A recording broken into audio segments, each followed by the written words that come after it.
For Like me, you're in a cage, locked in a cage. Number one, that's trigger for not for me, but I guess it's just you're locked in a cage and they shove you in deep ass water. 2 and 3, they put meat in there so freaking great white sharks would come at you and bang against the cage and you pay for it. What the F is wrong with y'all? All right, Meera. Hey guys, welcome back to Woke and Pretty. It's Meera and this is my girl Min, and we are here to talk to you today about icebreaker questions and thought-provoking questions because we like it, because we keep talking about it and we've still been talking about it. So our first question today, Min, although caveat for all of these questions, when we ask each other, we really don't know what we're going to ask each other. So they're like genuine reactions. But I really liked your hot dog question last week. Ooh, yeah. And I didn't know that. And I was thinking about it. I'm like, yo, I could really learn a lot about people. I really was a little shocked by that question. So I know you're on the scene right now. I know you're meeting a lot of new people. When I network for work and all the things that I do, legit, like I try to find something in common ground that I can talk to people about, but I don't ask these icebreaker questions. And I remember when I was in my 20s, I used to hang out with these 2 guys from my high school. We're best friends. One of them is one of my best friends today. The other one, we're fun. We're fine. Acquaintances more because of distance. But I will never forget when they got that book, like How to Pick Up Chicks. I forget the name of the book, but it was like legit a book on like a rule book on how to pick up chicks. And they were like, oh my God, you should read this. It's so funny. And the one started reading it and implementing it when we would go out.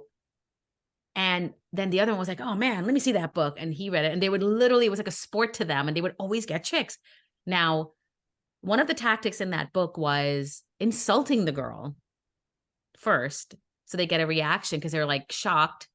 I know it's like not a book that we would like, but it's like saying something to them that's not complimentary, but not derogatory, but something that will get a reaction from them because then they start talking to you and then you can engage them. And then it's like, you got these girls to talk to you. And I know a lot of guys feel like it's hard to even approach people at bars. So this is how you do it. So I always had an issue with that particular one.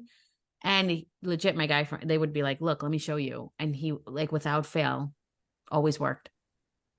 All right. Okay. Yeah. But I think icebreaker questions are a little bit easier. But also if I was at a bar and somebody came up to me and was like, how do you like your hot dog? It's like asking, how do you like your eggs in the morning? Get the hell away from my face. Because like, I would think hot dog is something else. I don't even know. Like, hello. I have questions. Whatever happened to hello? If a guy comes up to me and says hi, I'll engage in a conversation. And then if I'm with somebody and he's asking if we're inching on the idea of like me being, if you come up to me and you're like, hello, I'm not gonna be like, I have a boyfriend. If you come up to me and say, and listen, do you, because I'm not going to judge you if that's what you feel like you need to do. Cool. I'm just not one of those people. So if you come up to me and you start an engaging conversation, I'll engage back. But then if it feels like you're trying to hit on me, I will come back and be like, I should probably tell you I have a boyfriend. I'll be somewhat nice about it. If you don't get the hint after 2 times, then I can't help you. You know what I do when I try to pick up chicks from the bar? No, I'm just kidding. When I'm at networking events or things like that and I need to meet somebody and it's like awkward if you want to have to talk to somebody, if they're getting a drink, I'm like, oh, that looks good. What's that? Or what kind of drink is that? Or something of what they're doing where they are obligated to respond. But if they don't want to respond, it's like, you're just being rude if you don't answer my question. I've heard, I don't remember if I heard this or read it. You guys, like I consume so much content. It's actually obscene sometimes, but like complimenting. Oh, I know. It was Mel Robbins. I think it was Mel Robbins. And I think it was about making friends. She's the easiest way to make a female friend or to start a conversation is to compliment her. And true. I was like, so true. It's true. So true. It's true. It's true. When I interviewed recently, and one of the things that somebody asked me was, it was actually a partner of the company that I'm actually going to be working for. He was like, so tell me about yourself. And so instead of going through my resume, I was like, girls like me and guys like me too. Like I literally said it like that. Amazing. And he like started laughing and I was like, so it was like shocking, but it was also, here's why that's important in what I do, which is sales. Girls aren't intimidated by me. They genuinely want to be around me. Guys want to be around me because I can be one of the guys, but I'm not one of the guys. So there's still the respect there. It's a very fine line to be in between as a person. And I pride myself on that because it did not happen overnight. It's not natural. Like that, something is groomed. Like I've been doing my job and my career for almost 20 years, 18 years. The girl ain't no spring chicken. But after our icebreaker episode, I looked up, okay, fine, I just did it. But best icebreaker question on a first date, because I thought that was such a good question, Min. Mm-hmm. Do you want to know what the hell I got? Yeah. And I'm going to just say right now, do not ask these questions. They are not icebreaker questions. They are going to get you slapped if you ask a girl these questions. Oh, goody. Do you like double dates or prefer privacy? I get grossed out by that because I think of something else you're asking. Just saying. Wait, do you like with double dates? Double dates or prefer privacy? You're already on the date. Are we on a double date or are we on a private date? Why are you asking? This is what I'm saying. Do you exercise? Why are you asking? Do you think I'm fat? Like, I don't like it. Yeah. Also, what's your favorite smell? What the hell kind of question is that? Okay, hold on. Because Meera, we've talked about how you aren't really on the dating apps. I'm not.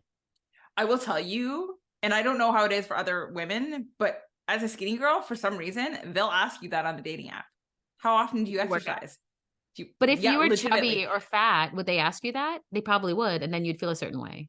I still feel a certain way about it. Oh, really? How you feel? Because these are not words I want to use, but I'm going to use them. But my trainer one time called me a fat skinny. Skinny fat. Skinny fat, that's it, whatever. I know a lot of skinny fat.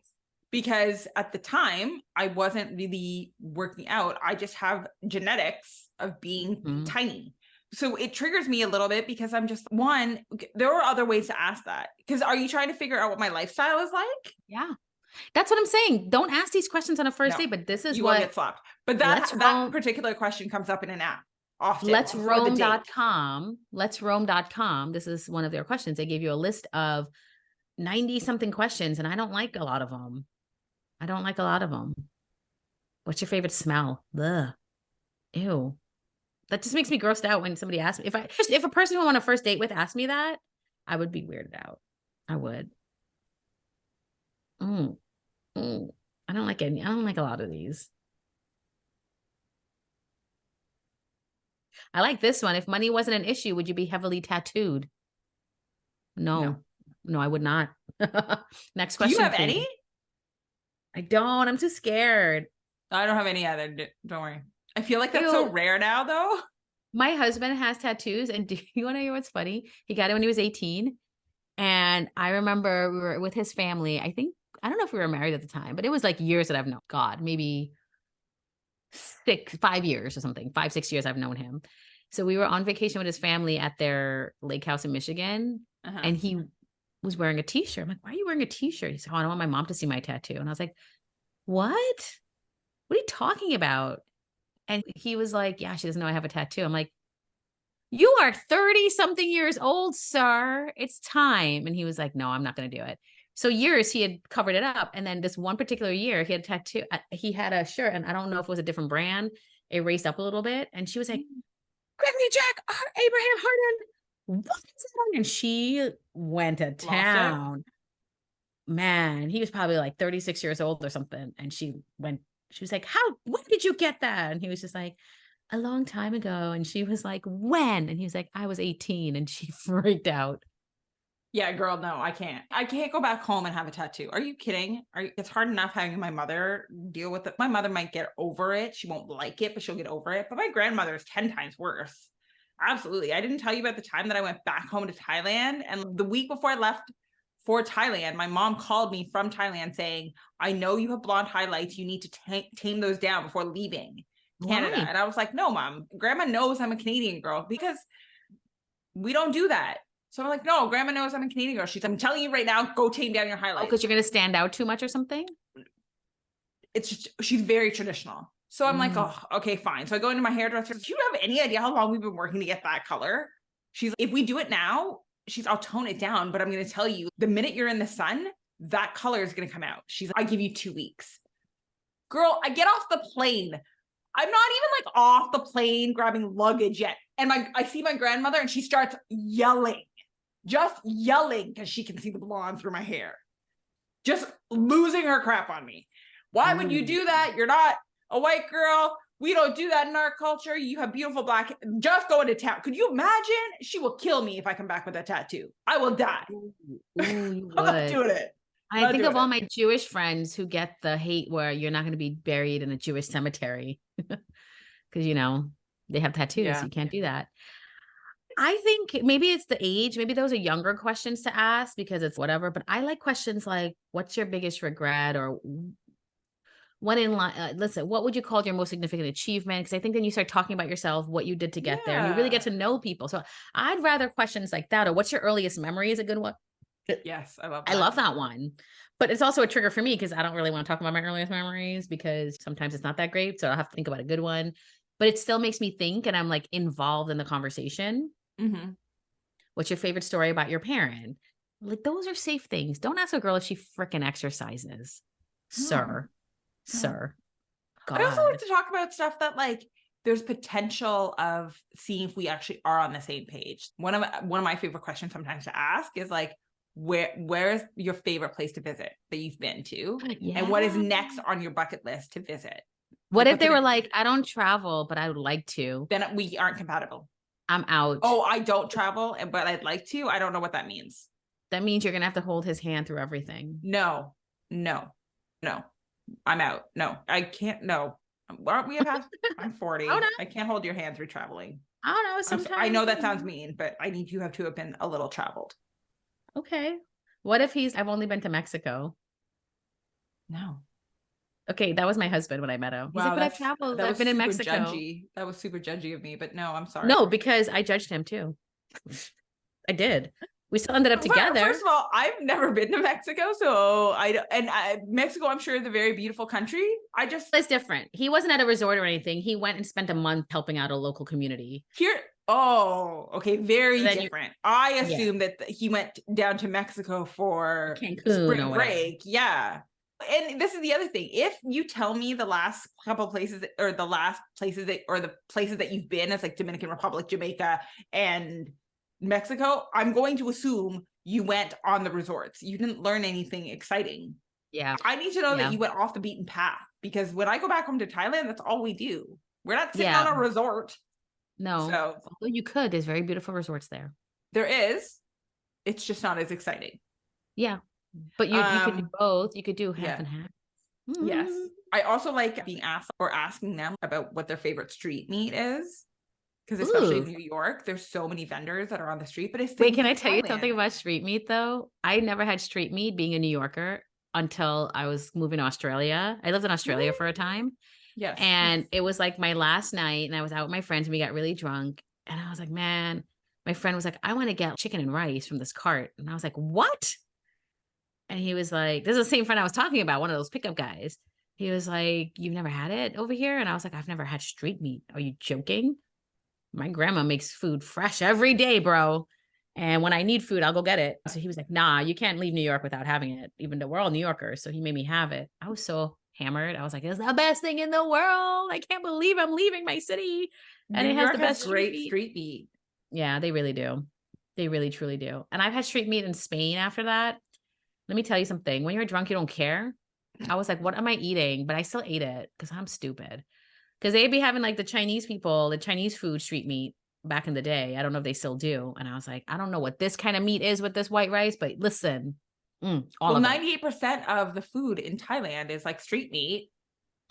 So I want to know that you're willing to at least try it. Also, like if you watch Crazy Rich Asians, they're street vendors who actually have like the street markets. The street markets. They're so good because they perfected. It's usually, anyways, have you been to, I feel like you were in Thailand. I've been to Thailand. There. Yeah.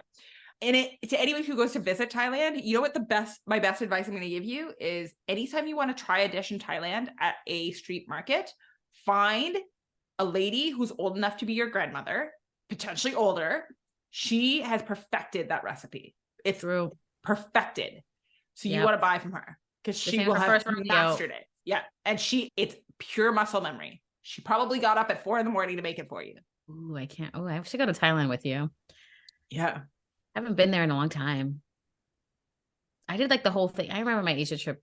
It was when I first started dating my husband and I was like, bye. I got to go on a 2 or 3 week trip with my best friend. See you when I come back. Maybe we'll still be together. Yeah. He was like, Anyway, she's do you have out any good having questions fun. you want to? Huh? She was That's like, my ride or die right there. yeah. See, this is what I'm saying. Do I have any good questions that we were about to ask me?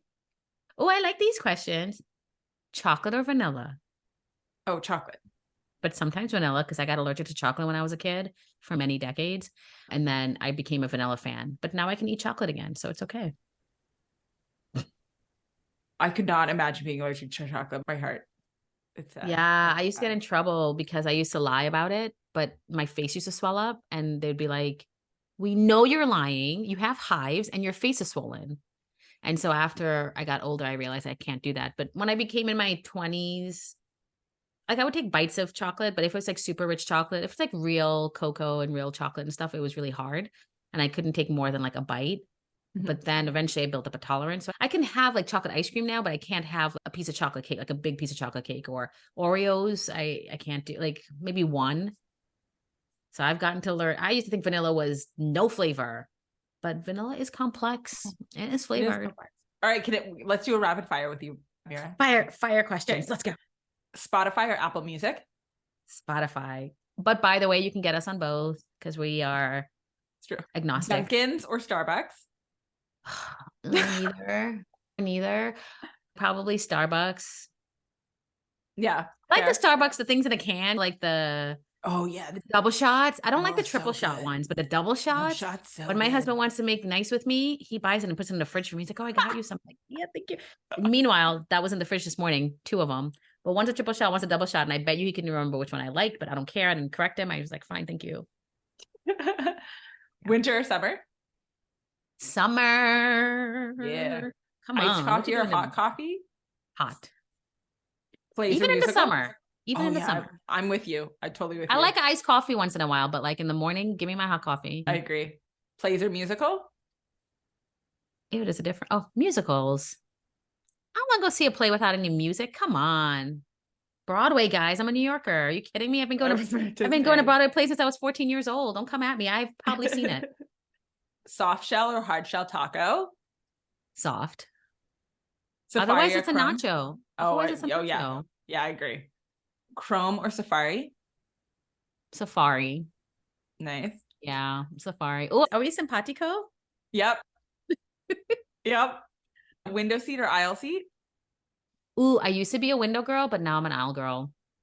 Oh my gosh. Okay, so my last trip back, I was like, why do I keep selecting the window? I don't even look out the window. I would much rather be able to get up sooner. Yeah, but it's because it's not even that for the window. When I was younger, I'm like, oh, I just need to have my space and turn. And I think I used to be a little claustrophobic, and just seeing that I was in a cabin really bothered me. But now, as I'm older and my knees aren't so great, I want to spread my legs out if I need to, honey. I need to get up. I don't want to be stuck in a corner. And then MF, you sleeping. I need to get up and go pee.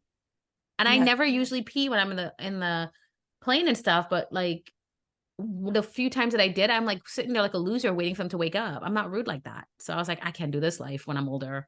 After you have a baby, sir, things aren't the same. I need to pee more. I Just as preaching to the choir. I get it. Totally. if you didn't know, now you know. Okay. Yeah, absolutely. I just lost track of it. Where'd it go? I like these rapid fire questions. Books or movies? Both. Both. Same. I'm like obsessed with movies, but I love a book, but I'll probably read the book before the movie. Okay. iPhone or Android?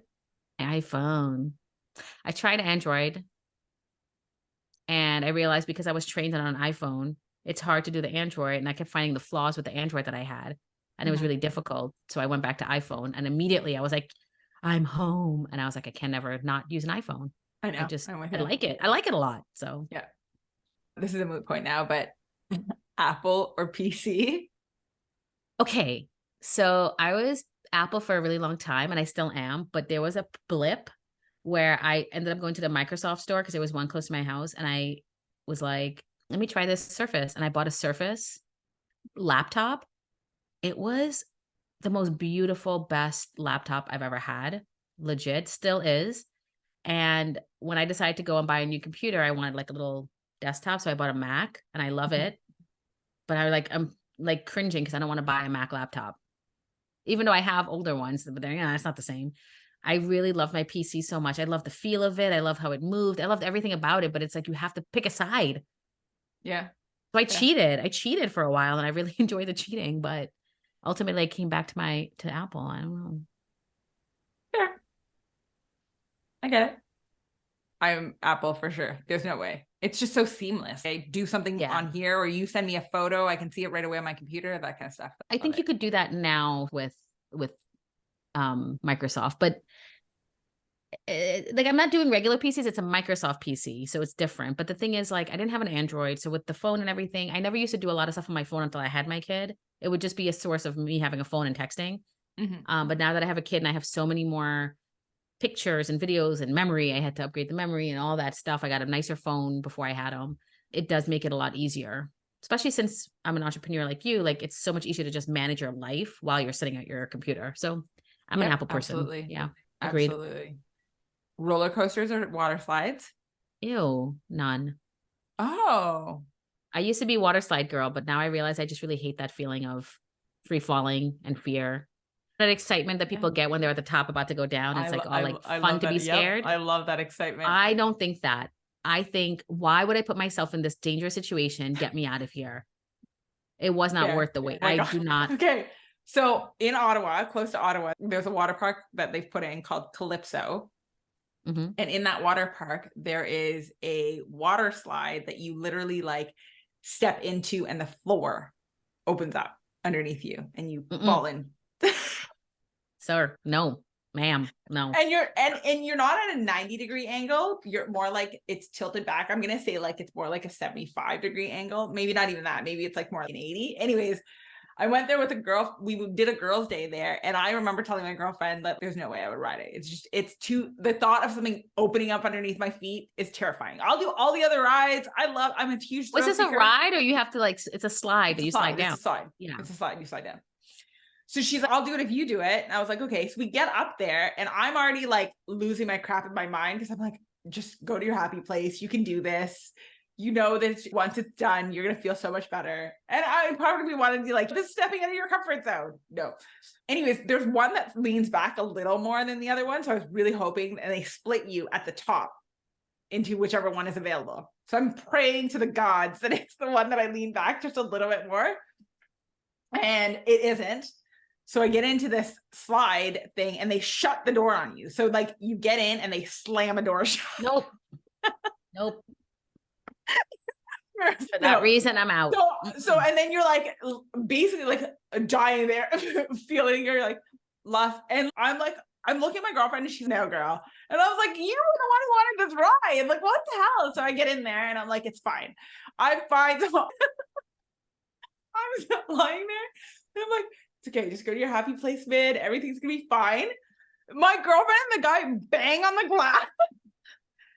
I open up my eyes as he tells me to look down on the floor out from underneath me.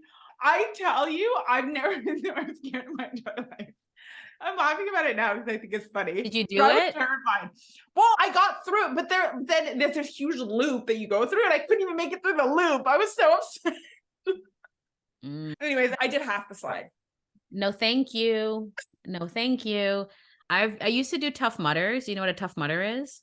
So I used to do those. My first one I did by myself because I got tricked into it. My friend said he would do it with me, a coworker. Then he like didn't. I was there, and luckily I found like one other person that I knew did it, and he came and picked me up and drove me there. And I was like, wow. Realized later he had a thing for me, obviously. But I just thought he was a very nice guy to inconvenience all his friends and come and pick me up in Brooklyn to go all the way to Jersey. It was so random, and drop me home. That was weird. So anyway, so I went and did my first one, and I am not a very fast runner. Him and his friends were very fit, and I could do a lot of the strength things, and I could do a lot. But there were a couple points where I lost them, and they were really nice about waiting and trying to be with the group. But I was just like, no, go ahead. Like, I obviously wasn't part of your group, so I wasn't trying to like cramp their style with people I didn't know. So a couple times I lost them because it was a lot of people. There was one, I did almost all of these obstacles. Okay. There was one where I climbed up. I was a badass, but I climbing up, sat on the thing, and it was like these little squares. And then you go in and you free fall down. So it's like you fall in, but it's like a little tiny slide that slides out into water. Girl, I climbed back down. I walked around. I looked to see where people are coming out into this big mud pile. I was like, let me see the distance. Okay, that's nothing big. It's just a little slide. Go, not even a huge thing. Got back up there, looking down. You cannot see the slide. It is literally just a dark effing hole. Nope. No, ma'am. I sat there. People were coming around me. There was a few slots like that, right? It's like a long thing and people were going around me. Then people were like, I'll hold your hand or you go first and I'll go right behind you. I got you. And people were so friendly. I was like, nah, bro, nah. I climbed down. I walked around that shit and I kept it moving. And I was like, it's okay to fail sometimes. I still showed up and I finished the whole thing. It's okay if I didn't do one obstacle. And actually, I had another moment where I had to do that again. I am claustrophobic. And so I think that has a lot to do with it. I didn't realize that at the time. There was one where you had to crawl under things, and I did do it. And I got freaked out a little bit because it's like these tubes that you're crawling through. And luckily the tube was, I didn't realize how I felt, but like it was ripped so I could see like outside. So it was fine. But when I did another Tough Mudder, I did a half Tough Mudder with some friends who are not as fit. I was just like, I'm not doing it. I'm walking right around. I just will not. I will not. So yeah, that's okay. It's okay. I'm a little chicken shit. If I had to do it for someone's life, I would do it. I'm not afraid of heights. I'm not afraid of darkness. I'm not afraid of, I can get out of my head. But my whole thing is, I don't want to. And I don't have to. Yeah, I don't want to. I don't have to. I don't like that feeling of being scared. I don't think it's exhilarating. I don't find it exciting when I'm done being scared. And oh my God, look at the danger I put myself in. No, I think I'm a dumb ass for being in this situation. I'm with you. I'm not jumping out of planes, okay? Unless I'm saving my life. I'm always surprised at people doing is like swimming with the great white sharks or something. Tell me this thing. I had to convince my supervisor this one time. She was like, I'm going to South Africa and look at what we're doing. And I was like, what the hell is wrong with you? I chastised her so hard. And I was like, I can't believe you're doing this. And then she was like, why? It's safe. And I was like, what is safe about this? Like you're in a cage, locked in a cage. Number one, that's trigger for, not for me, but I guess it's just, you're locked in a cage and they shove you in deep ass water. 2 and 3, they put meat in there. So freaking great white sharks would come at you and bang against the cage and you pay for it. What the F is wrong with y'all? I can't.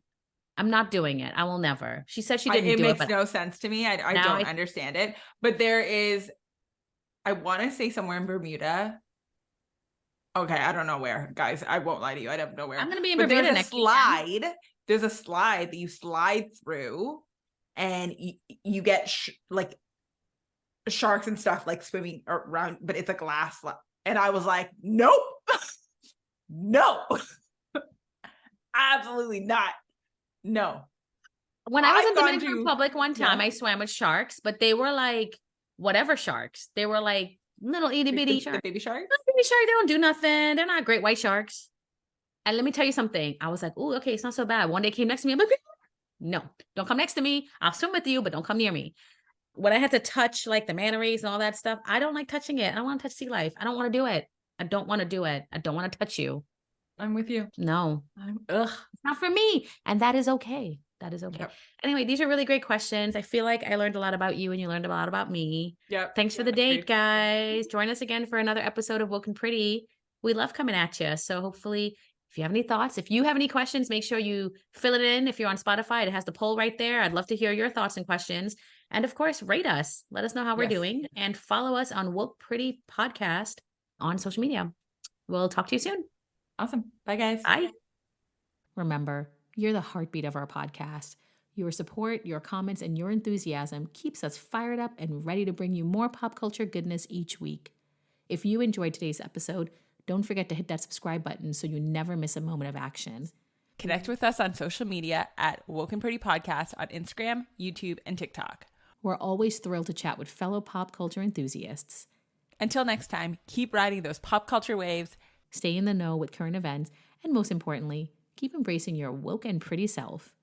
Thanks for joining us on this wild ride, and remember, the conversation doesn't stop here. So, until we meet again, keep spreading the woke and pretty vibes.